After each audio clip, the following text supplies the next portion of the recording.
조갑제TV 시청자 여러분 안녕하십니까? 저는 조갑제닷컴의 조세별입니다. 2023년 7월 25일 오전 11시를 가리키고 있습니다. 지난 23일 일요일 대낮에 발생한 신림동 칼부림 사건의 피의자 조모 씨의 이날 범행 과정이 공개됐습니다. 그리고 이 사람의 과거 범죄 이력도 공개됐는데 이 내용을 좀 소개해 드리겠습니다. 자, 제가 아직도 조모 씨라고 부르고 있죠. 사건 발생한 지 3일이 지나도록 이 가해자의 신상, 이름, 얼굴 공개되지 않고 있습니다. 자, 이렇게 가해자의 인권만 보호되는 대한민국 현실 좀 문제가 있죠. 자, 이날 범행에 대해서 지금 경찰은 계획된 묻지마 범죄다. 자, 이렇게 정리해 나가고 있습니다. 그냥 우발적인 살인이 아니었다. 계획된 범죄였다. 자, 이렇게 드러나고 있는데, 자, 이날 행적을 보시면 이렇습니다. 자, 이 사건이 발생한 시점은 지난 23일 오후 2시 7분이었습니다. 이 조 씨는 신림역 4번 출구에 내리자마자 바로 흉기를 휘두르기 시작하는데, 가장 먼저 20대 남성이 약 10차례 이상 아주 잔인하게 찔려서 사망했죠. 그리고 3명의 남성을 상대로 더 칼을 휘둘렀습니다. 자, 그래서 총 4명의 사상자가 발생했는데 이 범행에 걸리기까지의 시간이 채 5분이 되지 않습니다. 경찰은 3, 4분 정도 걸렸다. 3, 4분 만에 이렇게 한 명이 사망하고 3명이 크게 다치는 이런 사건이 발생한 것이죠. 자, 이날 조 씨의 행적을 보면, 자, 이 사람 원래 신림역에 사는 사람이 아니라 인천에 삽니다. 주거지가 인천이었는데 이날 낮 12시 3분에 택시를 잡아 타고 서울시 금천구 독산동에 할머니가 산다라고 합니다. 인천에서 독산동까지 택시를 타고 이동을 합니다. 자, 그래서 12시 59분, 약 1시에 내리고 이날 뭐 할머니 집에서 좀 다툼이 있었다라고 하는데 이후 약 1시간이 지난 오후 1시 57분에 할머니 집 인근에 있는 한 마트에서 흉기 2개를 훔쳐 나와서 다시 택시를 타고 신림역으로 이동했다라고 합니다. 자, 그래서 계획된 묻지마 범죄다. 왜 신림역이었느냐? 과거에 친구들과 신림역에서 뭐 놀았던 기억이 있었기 때문에 이 신림역에 사람이 많은 걸 알고 있었다. 그래서 다수의 이렇게 사상자를 낼 목적으로 우발범죄가 아니라 계획적으로 몰래 칼을 훔쳐서 신림역까지 그 택시를 타고 이동해서 내리자마자 이렇게 칼을 휘둘렀다. 자, 이렇게 정리가 되고 있습니다.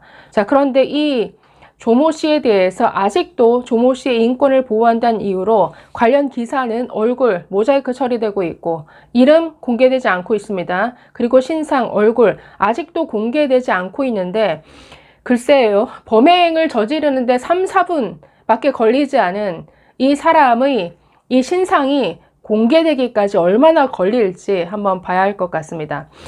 자, 이 사람의 과거 행적도 지금 공개가 됐는데, 자, 지난 2010년 조 씨의 나이가 갓 20살이 되던 해입니다. 신림동에 있는 한 주점에서 시비가 붙었는데 이때도 조 씨는 전혀 모르는 사람의 머리를 소주병으로 내리쳐서 상해를 입힌 혐의로 재판에 넘겨졌습니다.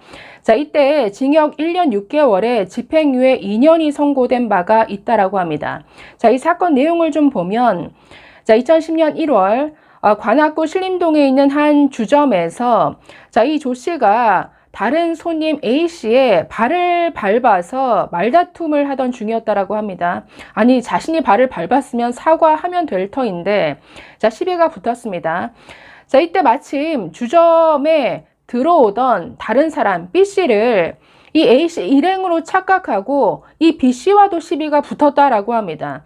이때 이 B씨의 일행이었던 또 다른 사람 C씨가 대체 무슨 이유로 시비가 붙었느냐라고 묻자 말 되게 XX 없게 하네 라고 욕을 하면서 탁자 위에 있던 소주병으로 이 마지막 C씨를 내리쳤다라는 것이죠. 자, 그래서 전치 2주에 뇌진탕 부상을 입혔다라고 하는데, 아니, 멀쩡한 사람의 머리를 소주병으로 내리친다?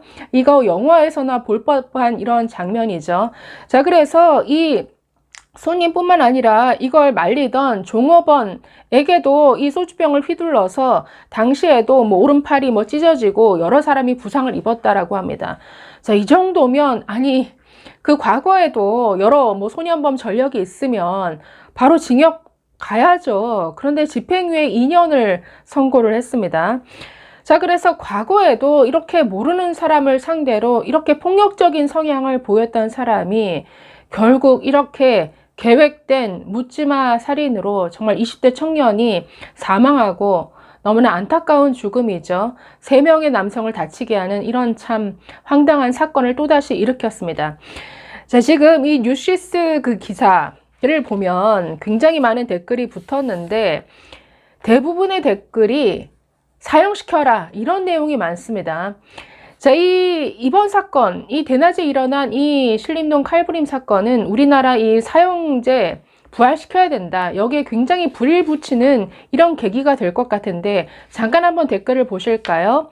그 댓글 지금 한 500여 개의 댓글이 붙었는데 맨 위에 있는 댓글 보시면 그냥 사형시켜라. 사형제도 부활 찬성하는 사람은 좋아요 눌러주세요. 자, 이런 댓글인데 지금 좋아요가 약 2200개 넘게 붙었습니다. 자, 그래서 뭐 이 기사뿐만 아니라 모든 기사에 달린 댓글을 보면 사형시켜라, 사형 집행하라 이런 댓글을 굉장히 많이 볼 수 있습니다. 그러니까 갈수록 우리나라 이 가해자에 대한 처벌이 너무 약하다라는 것이죠. 그리고 이렇게 범죄자의 인권은 소중히 여기면서 그러면 희생당한 사람의 인권은 생각하지 않느냐 이런 여론이 굉장히 이번 사건을 계기로 높아지는 것 같습니다. 자, 저희 조갑제닷컴에서도 작년에 책을 낸 바 있죠. 소개시켜 드린 적이 있는데 사형을 집행하라. 김태수 변호사가 쓴 책입니다. 우리나라 사형제도 없어진 게 아니죠. 사형제도도 있고 사형 판결, 사형 선고도 내려지는데 사형 집행이 되지 않는다? 이건 문제가 있다는 거죠. 자, 우리나라 형사소송법 465, 466조에 보면 이렇게 되어 있습니다. 사형 집행 명령은 판결이 확정된 날로부터 6개월 이내에 해야 되고 사형의 집행은 법무부 장관의 명령이 있은 때로부터 5일 이내에 해야 된다. 이렇게 규정되어 있습니다. 우리나라 사형제도 없는 나라 아닙니다. 그리고 지금 사형 집행되지 않고 사형을 기다리고 있는 사형수가 감옥에 약 50여 명이 아직 살아 있습니다. 그런데 집행이 되지 않는다? 여러분 그들이 뭐 하는 줄 아십니까? 대표적으로 정성현이라는 사람이 있는데 여러분 아마 사형수의 그 판결문을 읽어보시면 아마 끝까지 읽기가 힘들 정도로 정말 구역질이 날 정도의 이런 범죄 행위들입니다. 사람을 그냥 죽이는 게 아니라 정말 잔인하게 고문하다가 죽이고 한두 명 죽인 게 아니죠. 아주 그 범죄의 어떤 잔혹성에 할 말을 잊게 되고 정말 구역질이 날 정도의 이런 내용들입니다. 이런 사형수들이 아직도 감옥에서 살아있고 살아있을 뿐만 아니라 이들이 뭘 하느냐. 자, 정성현이라는 사형수가 있는데 이 사람은 2007년도에 아이 2명, 10살, 6살 되던 이 자매를 납치 유인해서 결국 성추행하려다가 결국 살인을 합니다. 그리고 잔인하게 그 시신을 토막내서 아주 그것도 흐르는 물에 이렇게 버려서 시신까지 못 찾게 만드는 이런 잔인한 범죄를 저질렀고 이것뿐만이 아니라 이걸 계기로 이 사람의 과거 범행, 그 과거 여성들을 상대로 뭐 성폭행 시도했고 또 그리고 결국 살인하는 이런 과거 범죄까지 밝혀졌는데 이 사람 감옥에서 뭘 하느냐, 자신에 대해서 기사 쓴 기자들을 상대로 계속 명예훼손 소송을 줄줄이 냈습니다. 문제는 아니 사형수가 훼손될 명예가 있나요? 명예훼손 소송을 냈는데 패소한 기자도 있다라는 거죠. 때려 죽였는데 살해했다라고 기사를 썼기 때문에 이거 명백한 허위사실이다, 명예훼손을 했다, 뭐 이런 식의 소송을 냈습니다. 그러니까 이게 사형수들의 본 모습이라는 거죠. 여러분 사형수들이 어떤 영화에서 공지영 씨가 쓴 소설 그리고 그 소설을 바탕으로 만든 영화 마치 사형수들을 아주 맑은 영혼의 소유자지만 아주 불우한 환경에 태어나서 어쩔 수 없이 이 사회가 만든 이러한 안타까운 사연인 것처럼 이렇게 미화시키는 내용 참 많은데 그럴 사람들이 아닙니다. 그런 사형수들이 정말 감옥 안에서 저렇게 왕초 노릇을 하면서 소송까지 내가며 저렇게 지내는 동안 그 사람으로 인해 희생당한 그 사람의 유가족들은 철저하게 그 영혼이 망가져서 자살을 하거나 가정이 완전히 파탄되거나 이런 줄줄이 그 희생자 가족들, 형제들이 다 극단적 선택을 한 이런 가정도 있었습니다. 철저히 그 희생당한 사람의 유가족들은 그 영혼이 파괴된다라는 것이죠. 그렇기 때문에 이 피해자를 생각해서라도 이 사형은 반드시 집행이 돼야 됩니다. 자, 그 내용이 저희가 만든 이 책에 아주 재밌게 여러 케이스들을 다루면서 아주 정교하게 잘 쓰여진 책인데 여러분 한번 이 책 읽어보시기를 추천드립니다. 자, 그래서 이번 사건을 계기로 지난 98년 김대중 정부부터 집행되지 않고 있는 이 사형의 집행이 재개되는 이런 기회가 되기를 좀 기대해 봅니다. 아니, 항상 여론조사를 해보면 국민 대다수가 이 사형제 유지되어야 한다, 찬성 입장을 보이고 있습니다. 거의 80% 이상이 찬성합니다.